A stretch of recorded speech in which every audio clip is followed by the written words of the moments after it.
नमस्कार, इंडी news line में आपका स्वागत है। आगामी लोकसभा चुनाव को देखते हुए दिल्ली प्रदेश कांग्रेस कमेटी ने बुधवार को प्रदेश कार्यालय में प्रेस वार्ता की। आइए जानते हैं इस दौरान उन्होंने क्या कहा।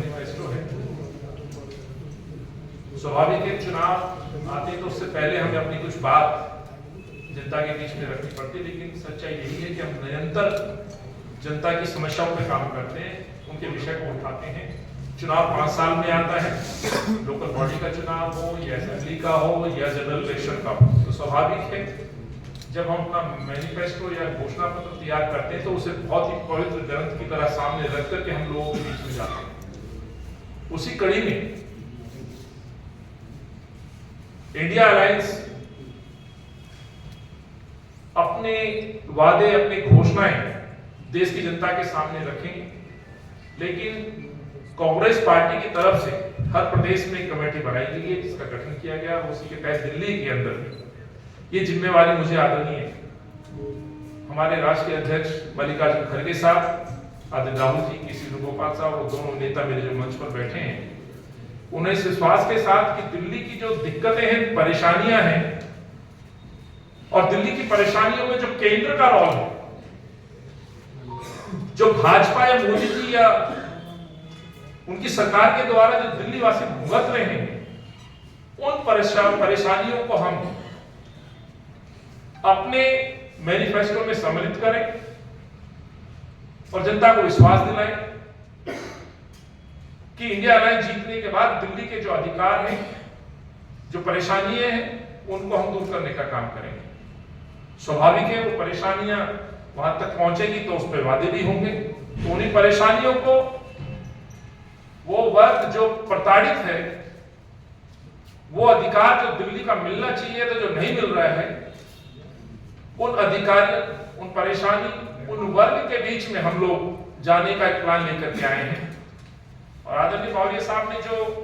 बातों बातों में आपके बीच बात रखी, ये पहली मर्तबा होगा दिल्ली के अंदर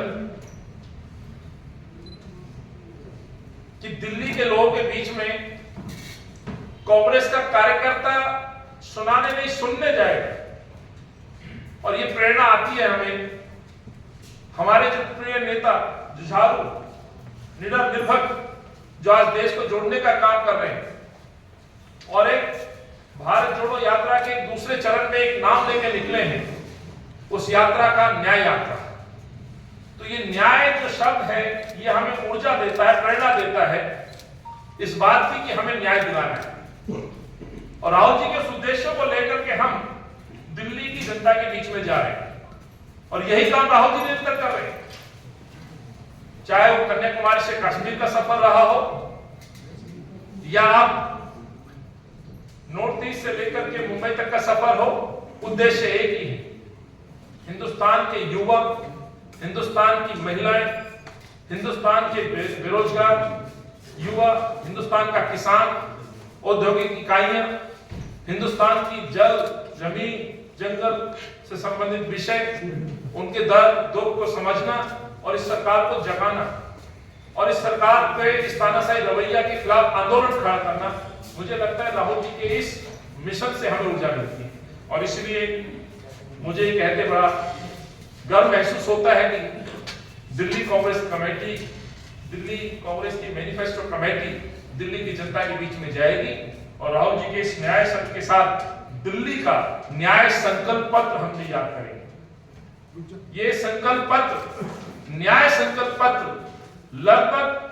दिल्ली से संबंधित जो विषय हैं, जिसको हमने अपने तमाम साथियों के साथ बैठक में अभी भी हमने चर्चा की है नीचे,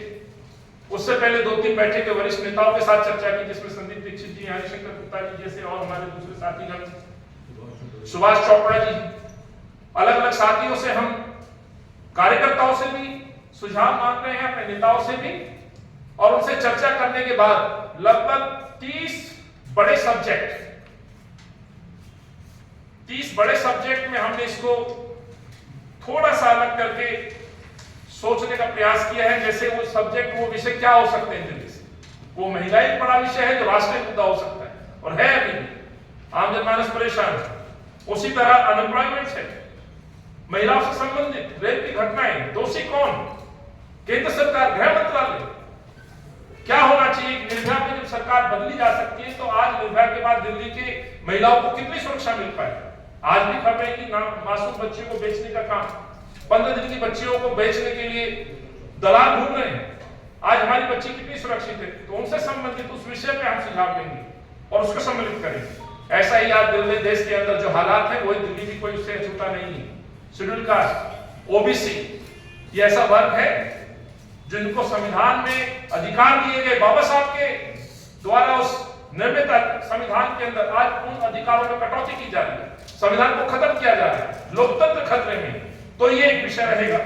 हेल्थ से संबंधित दिल्ली के इलेक्ट्रिसिटी और वाटर का जो अधिकार है, केंद्र का यदि कोई भूमिका है तो उस पर हम सुझाव मांगेंगे। जे क्लस्टर झुकी क्या, जहां झुकी वही मकान का नारा देने वाली सरकार आज, माफ करिएगा, कांग्रेस के यूपीए 1 और 2 के अंतर्गत जो NC 1 और 2 प्रोजेक्ट आए थे, जिनको मैंने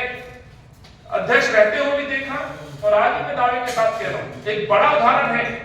उन कांग्रेस की फ्री योजनाओं को जिस तरह से रेंट में कन्वर्ट करने का काम मोदी सरकार कर रही है। वो अधिकार और न्याय गरीबों को वापस फिर से हम दिला पाए, उनसे हम वार्तालाप करेंगे, उनके बीच में हम जाएंगे। अर्बन डेवलपमेंट स्वाभाविक है, हिंदुस्तान की राजधानी है दिल्ली, तो यूपी से संबंधित लवली जी, भाई हारून साहब कई मंत्री हैं जो यूडी मिनिस्टर रहे हैं, किस तरह के सहयोग के साथ दिल्ली को आगे बढ़ाया। और आज जो हालात हो रही है, जो कंडीशन है डीडीए की, माफ करिएगा, लोग फ्लैट खरीदने नहीं जा रहे हैं, बार बार बोली लग रही है, जमीन से संबंधित, गांव से संबंधित विषय, ये तमाम विषय इसमें आएंगे। एक्स सर्विसमैन हो, अग्निवीर हो, युवा क्या सोच रहा है, क्या उसको वाकई फायदा हुआ, नुकसान हुआ, इन अग्निवीरों के बीच में भी हम जाएंगे। ट्रेडर्स, इंडस्ट्रीज, दम घुट रहा है, दम निकल रहा है उनके बीच में। माइनॉरिटीज, एक सबसे बड़ी बात, अर्बन लेबर, अर्बन यूथ बेरोजगार, उनके लिए क्या पॉलिसी है, वो क्या चाहता है, वो सरकार को क्या सुनाना चाहता है। मन की बात तो प्रधानमंत्री जी सुना देते हैं, इनकी जन की बात कौन सुनेगा, वो सुनने का काम कांग्रेस का कार्यकर्ता करेगा। इसी तरह आरडब्ल्यू भागीदारी पर हम चर्चा करेंगे, उसको खत्म किया गया, उसको वापस पुनर्जीवित किया जाए। इन्वायरमेंट पॉल्यूशन बड़ा एक विषय है, केंद्र की क्या भूमिका है, क्यों नहीं निभाई जा रही है, उसके बारे में बात करेंगे। किसान दहलीज पे बैठा है, बेशक दिल्ली के अंदर इतनी तादाद में किसान ना हो, लेकिन दिल्ली का इतिहास है, ये किसानों की जमीन थी, आज भी किसानी है। बाहरी दिल्ली और कई जगह पे लगभग 50,000 हेक्टेयर के आसपास आज भी खेती होती है, यमुना बेल्ट की खेती होती है। यमुना का विषय है, याद होगा एक बड़ा डिपार्टमेंट बनाया गया था नदियों को साफ करने का, वो प्रोजेक्ट क्या हुआ, दिल्ली का हिस्सेदारी जो थी, साफ पानी का जो कमिटमेंट था, उसका क्या हुआ। उस पे हम उन लोगों से जो यमुना बचाओ कार्यक्रम कर रहे हैं या पानी के लिए संघर्ष कर रहे हैं, स्वच्छ पानी का अधिकार मांग रहे हैं, उन लोगों से हम बातचीत करेंगे।